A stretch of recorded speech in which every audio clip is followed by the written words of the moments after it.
আল্লাহ বান্দা রাসূলের প্রেমিক সাথে বর্তমানে মা ও বোনেরা, আসসালামু আলাইকুম ওয়া রাহমাতুল্লাহি ওয়া বারাকাতুহু।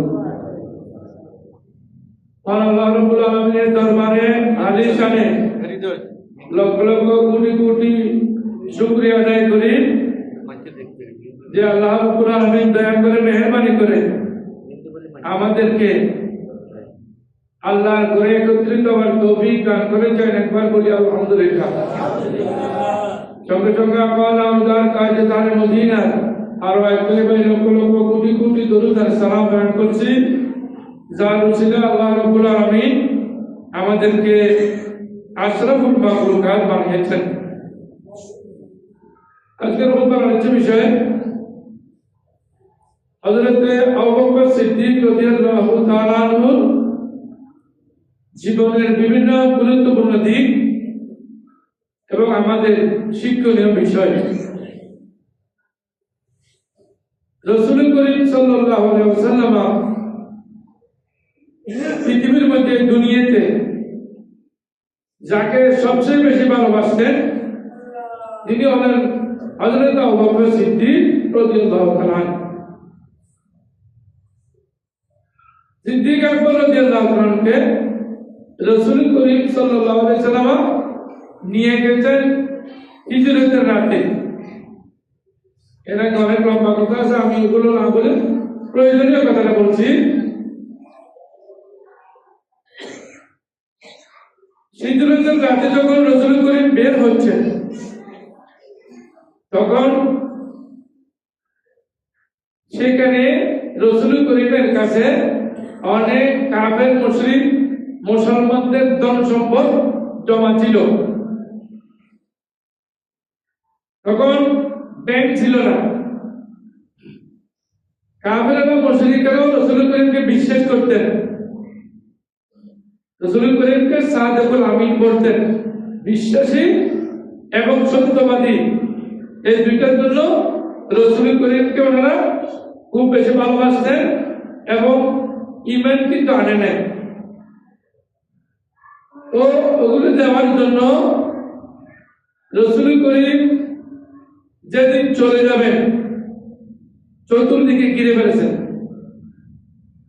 রাসূল ঘরের হুজরাত চতুর্দিকে ঘিরে ফেলেছে কাফেররা। আজকে রাসূল করিমকে দুনিয়া থেকে বিদায় করে দিবেন। কাফেররা হাজার চেষ্টা করলো, যেটা পারবে না সেই কাজটা তারা করার জন্য চেষ্টা করছে।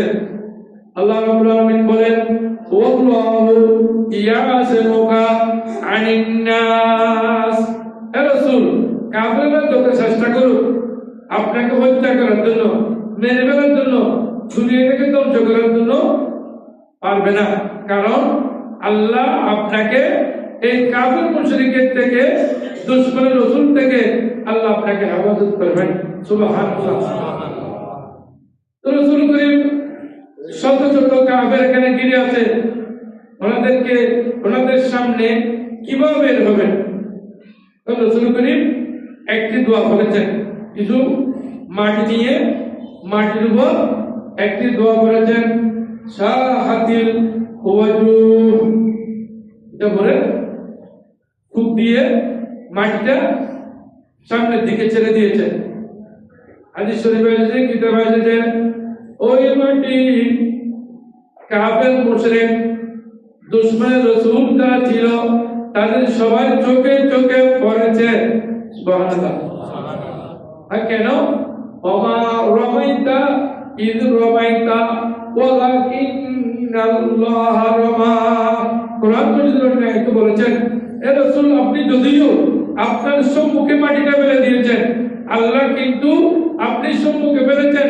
আল্লাহ কাফের মুশরিকদের চোখে চোখে নাকে মুখে নিয়ে মাটি করে ফেলেছে, যার কারণে ওরা এখন আর চোখে দেখতেছে না। সুবহানাল্লাহ বলেন। আল্লাহ যদি রাখতে চায় বান্দা কিছু করে পারে না। আল্লাহ যদি মারতে চায় বান্দা হাজার চেষ্টা করলেও কাজ হয় না। তো আল্লাহ ওই চোখে চোখে মাটি করে দেওয়ার পর ওরা চোখে দেখতেছে না। আর এক মাস হতে পারছে না। রাসূল করিম তাদের সামনে দিক সম্মুখে একেবারে সামনে দিয়ে বের হয়ে যাচ্ছে। রাসূলের সাথে আর কেউ ছিলেন না। অনেক কিতাব বলতে আর কেউ ছিলেন না, রাসূল করিম একাই ছিলেন। আবার রাসূল করিমের যে বিছানা মোবারক, সিট মুবারকের মধ্যে শোয়াইয়ে রেখেছে হযরত আলী রাদিয়াল্লাহু তাআলাকে। বলে করে বলি সুবহানাল্লাহ। এখন হযরত আলী রাদিয়াল্লাহু তাআলা তো এখানে শুয়ে আছেন রাসূল করিমের সিটে। আমরা মনে করতে যে অন্য মানুষ হলে এখানে কেউ এই রিক্সের মধ্যে যাবে না, কারণ সাহাবায়ে কেরাম কিন্তু রিক্স অনেকবার নিয়েছে। আমি বলে গেছি, একজন সাহাবী যুদ্ধের ময়দানে রাসূল করিমকে এমন করে জড়িয়ে ধরিয়েছেন, যে দিক থেকে তীর আসে ওই দিকে তার পিঠ দে, যে দিকে থেকে তীর আসে ওই দিকে পিঠ দে, ঘুরে ঘুরে রাসূল করিমকে এভাবে জড়িয়ে ধরিয়েছেন যাতে রাসূল করিমের শরীর মোবারকের তীর না লাগে। এমনকি কিতাব আছে, কোন কিতাব আছে 7টা, কোন কিতাব আছে 13টা, কোন কিতাব আছে 17টা তীর সেই তার গায়ে লেগেছে। তারপর তিনি রাসূল করিমকে সারেন নাই। সুবহানাল্লাহ বলেন। সুবহানাল্লাহ। জানো দেনে नहीं डरते कि ये जान रह जाए या चल जाए। সাহাবায়ে কেরামের শুধু নির্দেশ পাওয়ার দেরি, রাসূল করিম শুধু নির্দেশ দেওয়ার দেরি, জান প্রাণ দেওয়ার জন্য ওনারা তৈয়ার, রেডি। একবার যেখানে বলেন সেখানে চলে যান, এক মিনিটও দেরি করেন না। এমনকি কেউ মাইন্ড করবেন না, হাদিস শরীফ হযরত হানজালা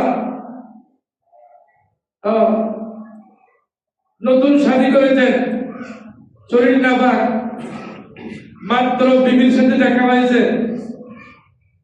যখন যুদ্ধের কথা বলেছেন, জাহিদু ফি সাবিলিহি লাআল্লাকুম তুফলিহুন, এই আয়াতের কথা যখন শুনেছেন, রাসূল করিম যখন যুদ্ধের ময়দানে যাওয়ার জন্য বলেছেন,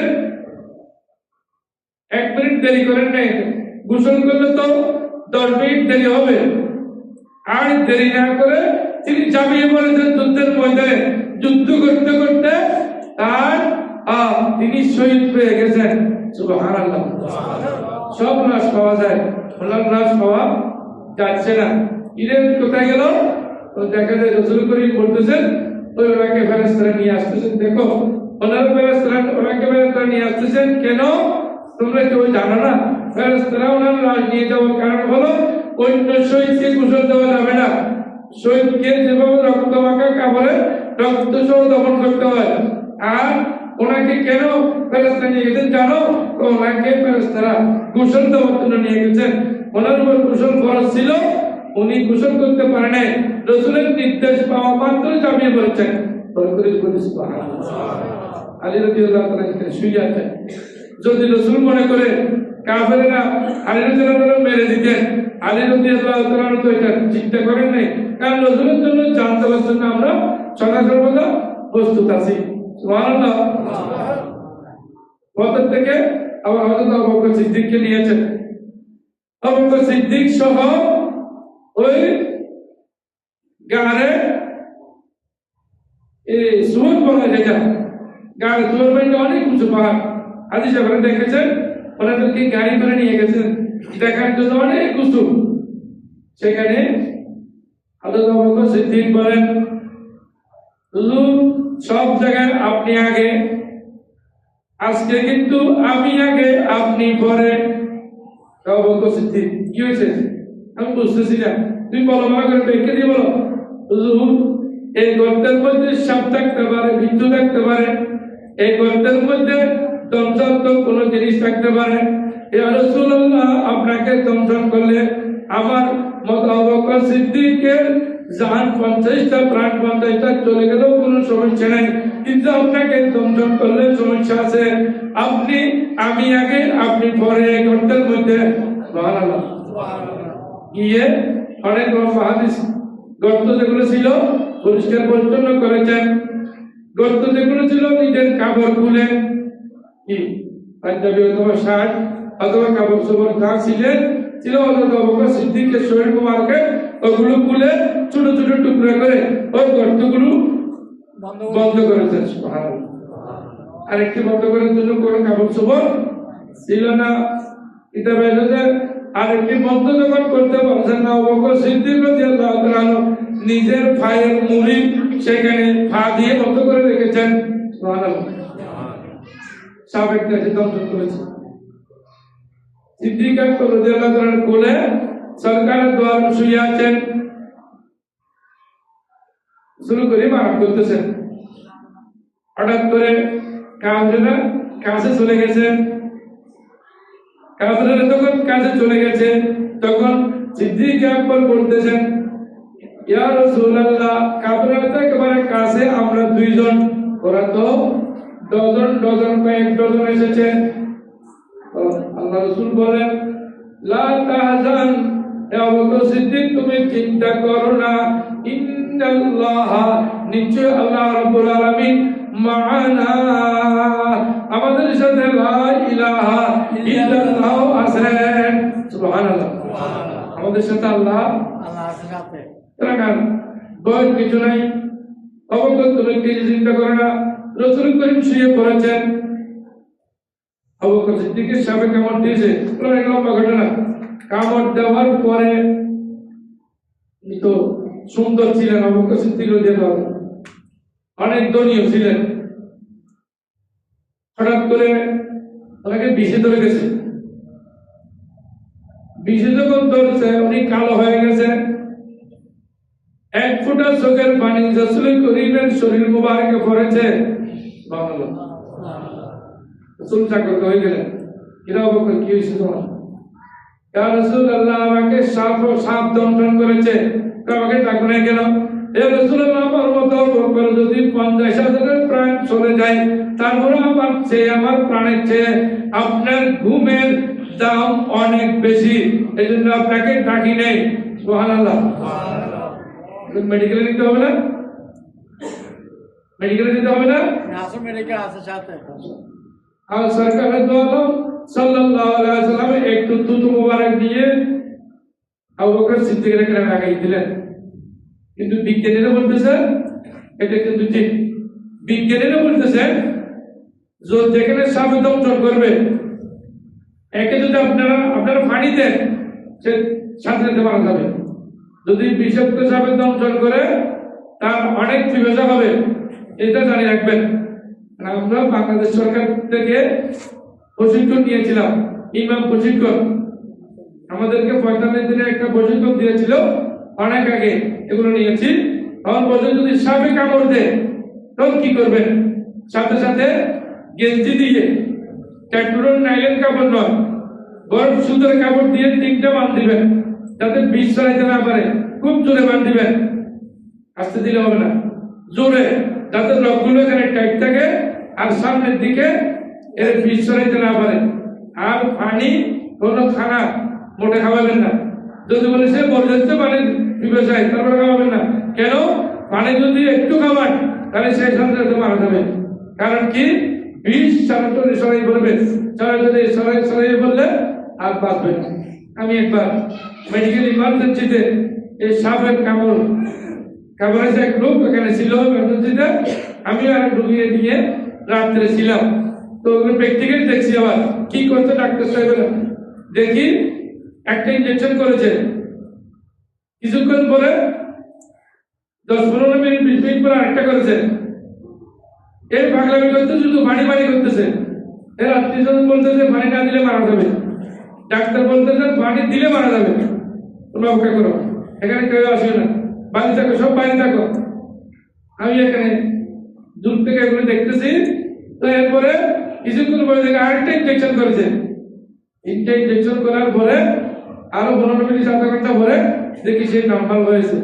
সাপের বিষের কারণে সে যে লাভালাভি করছে এটা বলার মতো না। যা অবশ্যই এখন পানি লাগাবেন না, এখানে যেখানে সাপের দমন করে এরা আর কিছু লাগাইতে পারবেন না।